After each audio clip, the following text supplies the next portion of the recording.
তো বন্ধুরা, কেমন আছেন সবাই? আশা করি সবাই অনেক ভালো আছেন। তো আজকের এই ভিডিওতে আমি আপনাদের জানাবো ফ্রান্সে নতুন আসার পর ফ্রান্স সরকার হতে আপনি কি কি সুযোগ সুবিধা পেয়ে থাকতে পারেন। তো বন্ধুরা, ফ্রান্স হচ্ছে মানবতার দেশ। আমি 2023 সালের মার্চ মাসে ফ্রান্সে আসি। বন্ধুরা, ফ্রান্সে আসার পর আমি এখানে মার্চের শেষের দিকে অ্যাজাইলাম ক্লেম করি। বন্ধুরা, এখানে অ্যাজাইলাম ক্লেম করার পর আমাকে একটা 10 মাসের রেসিপিসি দেয়, মানে 10 মাসের একটা লিগালি পেপার দেয়। আপনার কেস চলাকালীন সময়ে আপনি বৈধভাবে ফ্রান্সে বসবাস করতে পারবেন এই কাগজটা দ্বারা।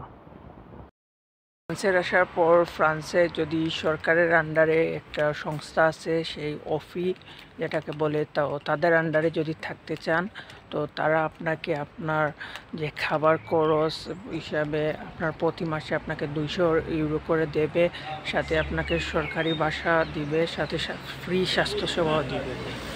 তো বন্ধুরা, আমি ফ্রান্সে আসার পর সেখানে সরকারি বাসায় চলে যাই। এখনও বর্তমানে সেই সরকারি বাসাতে আছি। বন্ধুরা, যারা ফ্রান্সে নতুন আসবেন, আসার পর আপনারা যেমন থাকার জায়গা নেই, তারা অফিস যাওয়া বাসায় যেতে পারবেন। সেখানে যদি আপনি যান, তাহলে আপনাকে একটা ডেবিট কার্ডের মতো একটা কার্ড দেওয়া হবে। বন্ধুরা, এটা হচ্ছে সেই কার্ড। প্রতি মাসের 4 তারিখ রাতে এটাতে 200 ইউরো করে ঢোকে। তো বন্ধুরা, আপনার যদি ভাগ্য ভালো থাকে, প্যারিসে আসার পর যদি কেস মারেন, যদি আপনাকে বাসা না দেয়, তাহলে এরকম একটা কার্ড দিয়ে দিবে শুধু, সেটাতে 400 ইউরো করে ঢুকবে। আর যদি আপনাকে বাসা দিয়ে দেয়, বাসা দিলে আপনাকে যেতে হবে প্যারিসের বাইরে। বাসা 100% আপনাকে প্যারিসের বাইরে দেবে। প্যারিসের বাইরে, যেমন আমি এখন আছি প্যারিসের মেস সিটিতে, প্যারিসের মেস সিটি না, সরি, ফ্রান্সের মেস সিটিতে। বন্ধুরা, যদি আপনাকে বাসা দিতে যদি না পারে, তাহলে আপনাকে এরকম কার্ড দিবে, সেটাতে 400 ইউরো করে ঢুকবে। আর এটাতে বর্তমানে আমার 200 ইউরো করে ঢুকে। আর আমি এখন আছি ফ্রান্সের মেস শহরে।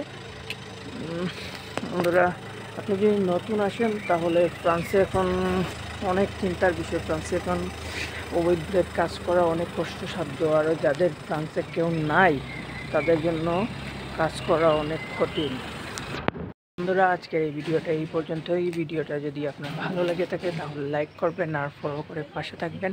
আর যদি ফ্রান্স সম্পর্কে বা ফ্রান্সের অ্যাজাইলাম সম্পর্কে কিছু জানতে চান, অবশ্যই কমেন্টে জানাবেন। আমি অবশ্যই চেষ্টা করব সঠিক পরামর্শ দেওয়ার জন্য।